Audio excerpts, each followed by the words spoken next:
Hai guys, jumpa lagi dengan Mapa Ica ya. Kali ini konten kita akan belajar bagaimana membedakan energi di sekitar kita ya, energi dimensi lain. Kita mulai dari bangsa jin ya. Oke. Jadi begini, tubuh kita ini memiliki sensor. Sensor terluar adalah kulit ya. Tubuh kita terluar ini, sensor terluar. Kita punya sensor lagi, yaitu batin. Ini sensor terdalam dan terakurat ya. Karena ada beberapa entitas tinggi yang tidak bisa dideteksi dengan kulit, dengan sensor kulit, namun hanya dengan sensor batin. Siapakah mereka? Oke. Perlu diketahui bahwa makhluk-makhluk di dimensi lain juga masih sama dengan dunia manusia. Ada level-level tertentu ya. Kemudian jika engkau merinding di bagian tengkuk ke bawah ya, tangan, kaki, punggung ya, itu menandakan ada bangsa jin di sekitarmu ya. Seberapa dekat tergantung seberapa kuat kulitmu menerima sensor tersebut.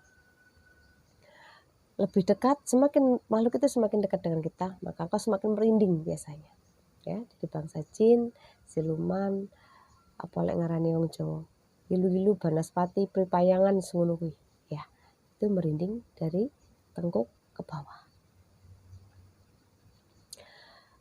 Lalu jika engkau merinding di area kepala, merinding di area kepala ya, itu biasanya dari entitas tinggi, dari bangsa malaikat atau leluhur yang sudah berada pada dimensi malaikat. Jadi dimensinya sudah jauh lebih tinggi di sini. Para leluhur ya, sukma leluhur itu merinding di area kepala. Spirit guide itu juga bisa merinding di area kepala jika spirit guide-mu bukan dari bangsa jin. Bangsa jin tetap di area ke bawah ya. Lalu ada lagi yang merinding di area ubun-ubun atas. Nah, sebenarnya itu seperti pusaran energi. Nah, ini biasanya itu pergerakan cakra mahkota kita sebenarnya. Memang ada sesuatu di situ. Entah engkau sedang menerima sinyal pesan, ada pesan masuk, ada sinyal-sinyal yang masuk yang terhubung dengan cakra mahkotamu ini di sini. Ini kerasa di sini merinding. Ya, ada energi negatif yang masuk, biasanya ini otomatis dia akan berputar, mungkin seperti melindungi seperti itu ya.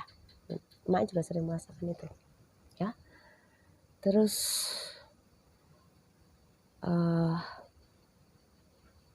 jadi leluhur tadi bisa di kepala ya, malaikat juga di kepala. Ini leluhur yang dimensinya sudah tinggi.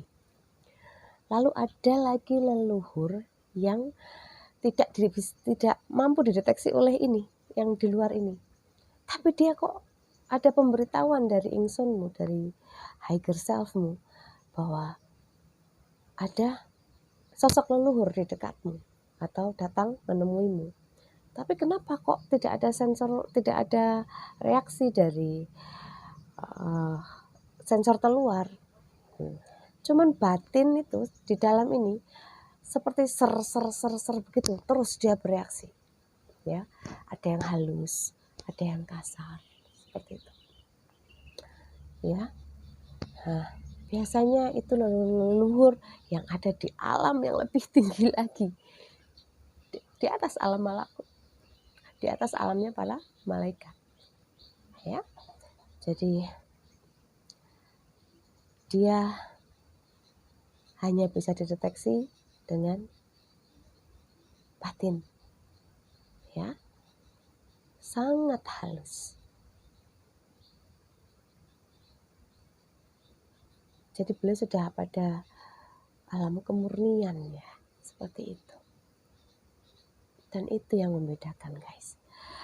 Kadang kau tahu, untuk memasuki alam-alam leluhur, kita ada yang membutuhkan sesaji, wewangian, kembang, atau apa ya, sebagai apa, permisi, sebagai kode-kode tertentu untuk memasuki dimensi, apa namanya, iya kode ya, kode ya. Engkau ingin bertemu leluhur di alam ini misalkan, engkau memakai sesaji-sesaji itu sebagai alat permisi, apa, kulon permisi ya. Nah, bahasa Jawanya kulon begitu. Ada yang pakai wangian, dupa, apa itu namanya, menyan, kembang, ya seperti itu. Apakah boleh? Sah-sah saja. Bahkan itu mungkin adalah apa ya, harus, karena itu kita ada perlu. Jadi kita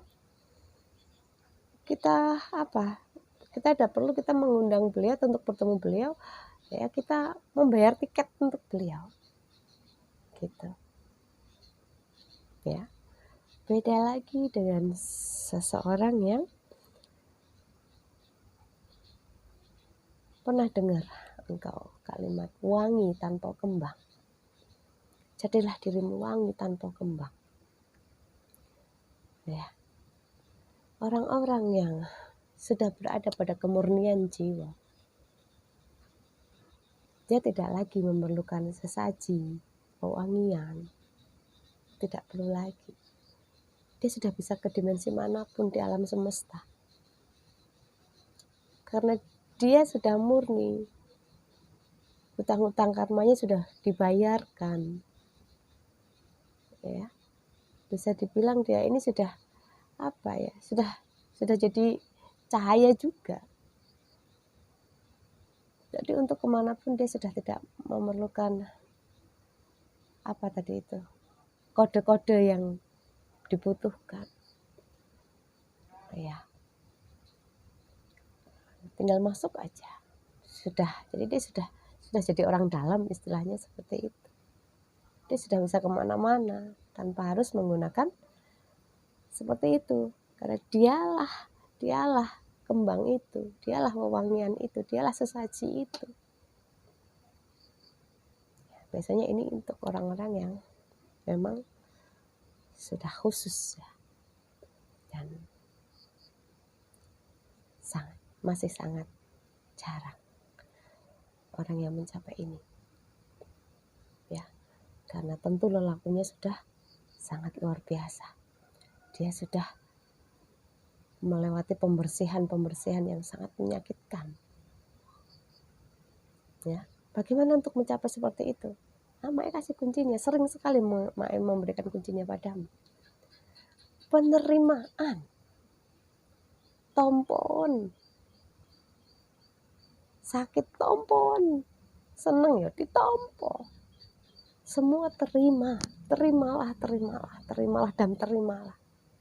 Sakit, iya sakit, 1.000.000 loro dadi siji, apa 1.000.000.000 loro dadi siji, tapi engkau tetap menerimanya. Walaupun kau menangis sampai menangis darah, tapi hatimu menerimanya. Tidak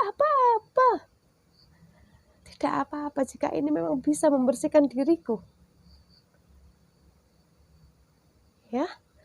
Mae jadi melo ya, begitu. Aku sangat mengerti itu tidak mudah untukmu untuk dilalui. Tidak ada obatnya. Masih aku dikei duit sak donya ki sini, duit, perhiasan, harta dunia semuanya diberikan padamu. Gak iso nambani.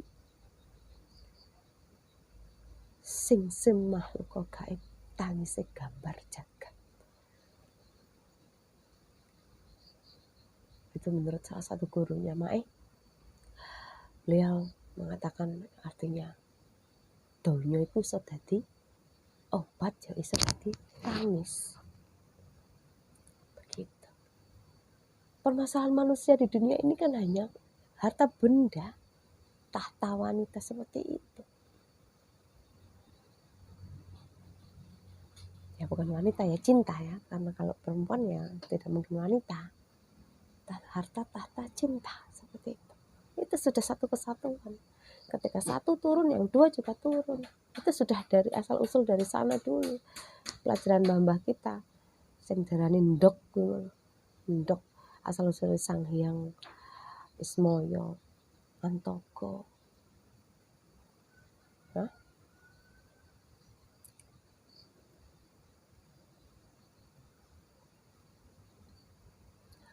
Bicara tentang spiritualitas, itu memang tidak mudah jika tidak pernah mengalami. Dan engkau juga tidak boleh percaya sebelum engkau mengalaminya.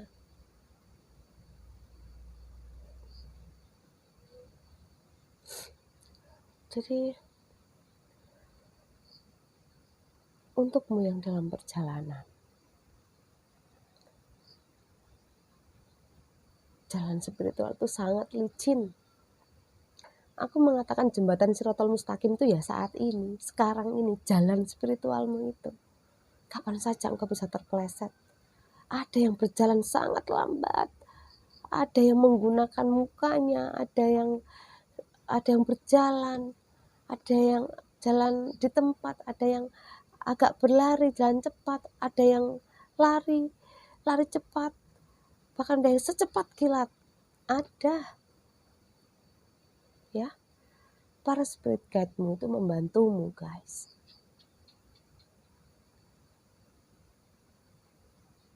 Para leluhurmu tidak akan membiarkan engkau terjerumus. Maka kenapa Mae memberitahu untuk bagaimana membedakan itu leluhur atau bangsa yang membo-membo jadi leluhurmu. Engkau senang sekali melihat yang sudah berpakaian wali-walian. Bullshit. Nek Mae ora percaya. Apa maneh lek ana sing ngaku-ngaku pangeran iki, raja iki, jelas tak pisui. Kuwi jelas. Mae galak kalau untuk hal itu. Ketika Mae tanya, kowe sapa? Dia mengaku pangeran ini, urung sampai nyebut jenengi wis tak pisui. Iya. Mae moh dihapusi. Engkau punya sensor yang kamu tidak bisa dibohongi. Ngaku jari nabi iki. Jangan mudah percaya. Engkau tidak perlu sampai ke sana-sana. Engkau hanya perlu bertemu dengan dirimu sendiri. Dirimu sejati, ingsun sejatimu. Perkara ketemu mereka atau nggak ketemu mereka nggak penting buatmu.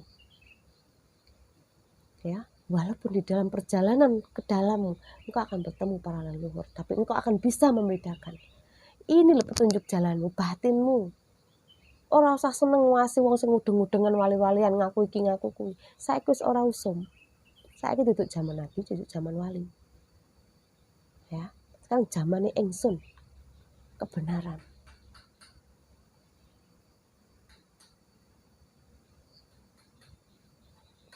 Oke, kita lanjut tadi membedakan tadi ya. Jadi gunakan sensormu. Ya. Menjadi lebih sensitif itu harus agar engkau bisa membedakan. Caranya melean, tetap jaga hatimu. Jangan dibiarkan dengan banyak penyakit. Buang semua, buang. Nafsu-nafsu itu yang di dalam diri, ojo mbok musuhi. Jika engkau memusuhinya suatu hari ketika engkau lengah, engkau akan diserang balik. Lalu bagaimana, Mak? Dimong, dinego. Itu cara Mae. Mae tidak pernah memusuhi mereka, nafsu-nafsu itu.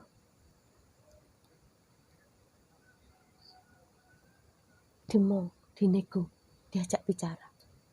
Bicara dengan diri sendiri, iya. Belajar gendeng dong, Mak, iya. Tanpa belajar gila kamu bisa ngomong sama tembok, kamu bisa ngomong sama pohon-pohon dan sebagainya. Makanya ada yang disebut halu, kamu halu. Halu itu prosesnya, pesetan dengan omongan orang. Engkau bisa mendengarkan segalanya berbicara, menggunakan kemurnian jiwamu. Ya, pikiran lepaskan dulu, ditaruh dulu. Karena yang sering mengganggu itu ini tuh luar biasa.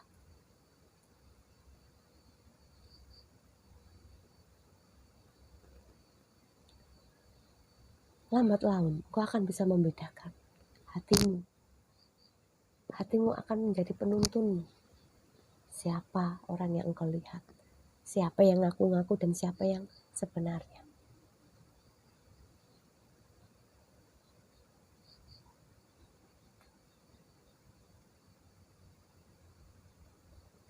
Kebanyakan dari kita banyak yang berhenti di jalan.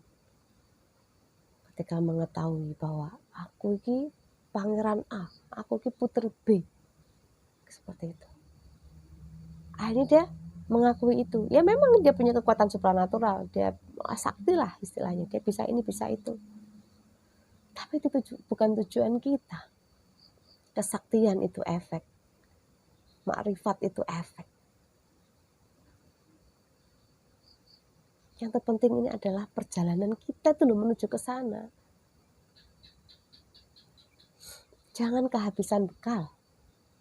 Bekalnya prasangka baik. Jangan sampai kekurangan ini. Karena engkau di dalam perjalananmu akan bertemu bermacam-macam orang dengan berbagai macam ilmu. Terima. Kasih prasangka yang baik dulu. Jangan belum kamu sudah memvonis, menjudge. Wah, kui sesat. Kui ngene. No. Engkau tidak akan sampai tempat tanpa prasangka baik. Tidak boleh kehabisan yang namanya prasangka baik. Kalau enggak mogol, pasti kamu berhenti di tengah jalan.